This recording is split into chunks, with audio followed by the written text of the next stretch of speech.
খান্দা অঞ্চলের প্রধান উপপ্রধান মেম্বারদের নকল সই করে লাখ লাখ টাকা তুলে নিয়েছে। দুর্নীতিগ্রস্ত প্রধান একেবারে কি বলবো, জনগণের টাকা নয় ছয় করে বসে আছে। আবার বড় বড় কথা,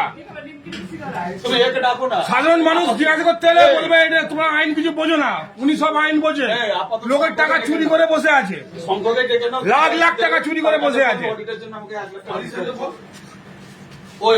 বড় মানুষের ওয়ারেশন দিয়েছে, আমার মেম্বারের সই করে নেই, সেই সই করে দিয়েছে টাকা নিয়ে। কেন ঘুষটা দিতে হবে আমার অডিটরে?